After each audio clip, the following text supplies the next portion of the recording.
Okay, everybody, the next concept we're going to talk about in our study of grammar are phrases. Phrases are groups of words that act together as a single part of speech in a sentence. There are a few basic types of phrases, and once you learn to recognize them, phrases are pretty easy.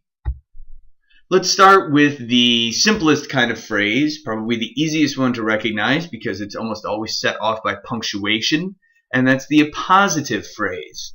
An appositive phrase is a phrase that renames a noun in a sentence.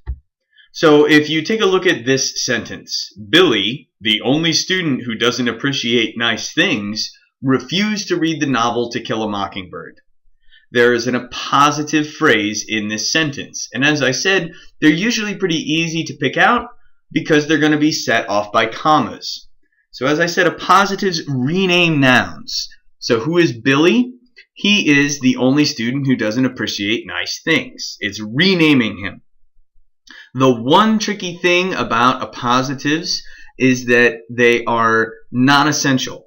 So refuse to read the novel To Kill a Mockingbird. To Kill a Mockingbird isn't an appositive because there are many, many novels. Right? You couldn't, if you deleted To Kill a Mockingbird from the sentence, you would lose some essential meaning. But there's only one Billy, at least in the world of this sentence, so that appositive is set off by commas. So here's a picture of Darth Vader shaking hands with Elvis Presley. They both like nice things. Even Darth Vader and Elvis Presley have read To Kill a Mockingbird. The next type of phrase we're going to talk about is the one that you probably are most familiar with from previous studies of grammar, and those are prepositional phrases.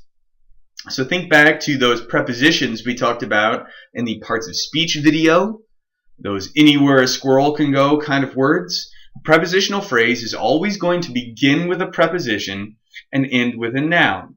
So it's all the words that sort of explain which noun we're talking about and what its relationship to the preposition and the other words in the sentence are.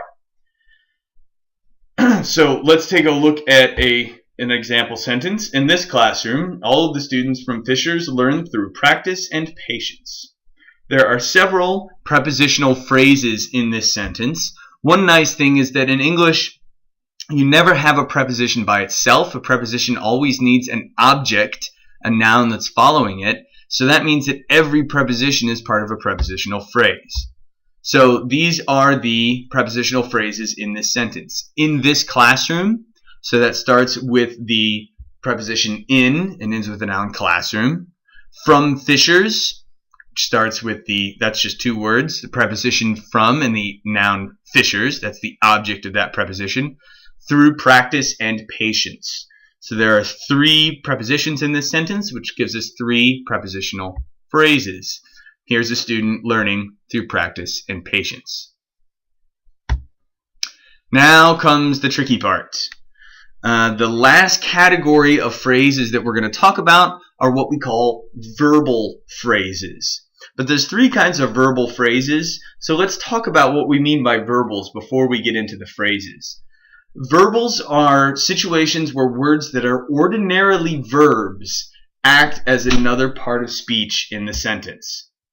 So, for example, one kind of verbal, the first of three, is called a gerund. A gerund is where you take a verb and use it as a noun. So, yodeling is my favorite thing to do. Well, ordinarily, yodeling is a verb. I was yodeling yesterday and didn't get my homework done, or something like that. But here it's being used as a noun. Obviously, it's the subject of this sentence, so it has to be a noun. You use a gerund when you say something like, running is my favorite sport, or I enjoy singing on the weekends. Those are gerunds. When we take a verb and use it as a thing, we turn it into a noun and we're talking about the action itself. The next kind of verbal is a participle. Participles are when we take verbs and use them as adjectives. So the yodeling man caused an avalanche, which is one of the dangers of yodeling. So which man, what kind of man? The yodeling man. That's a participle where we take a verb and use it as an adjective. Right? The running man will, have better cardiovascular health than the sedentary man. Or the singing person stands out at a bus stop. The last kind of verbal is an infinitive. Infinitives you're probably familiar with from studying foreign languages. Infinitives are the to form of a verb. Infinitives are always going to have the word to. So everyone tried to yodel. Right? I want to sleep. Right? That's an infinitive. Here's a guy who really loves to yodel. Okay, so now that we talked about what those verbals are, let's talk about verbal phrases. Verbal phrases are those verbals and all the associated words that act as a single part of speech. Remember that gerunds act as nouns, that participles act as adjectives. Infinitives can be nouns, adjectives, or adverbs. Infinitives are trickier, but infinitives are easy to spot because they always have the word to and then a verb. So sometimes to can be a preposition, but if it's followed by a verb, you know you're looking at an infinitive. So the man teaching all these students wants to show them how important learning grammar is. This sentence has all three kinds of verbal phrases in it. The man teaching all these students, teaching all these students is a participial phrase, right? Because it's an adjective. Which man? The one who's teaching all these students. To show them how important learning grammar is, that's one big infinitive phrase. Notice that it's acting as a noun because it's the direct object for the verb wants. And then learning grammar is a gerund phrase. Learning grammar is a thing in that sentence. It's an object.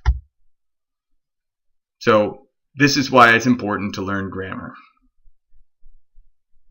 So those are the basic types of phrases that we use in English. There are three if you call the three verbal phrases one type of phrase, or if you want to break those out, there are 5. But once you learn them, you've got them.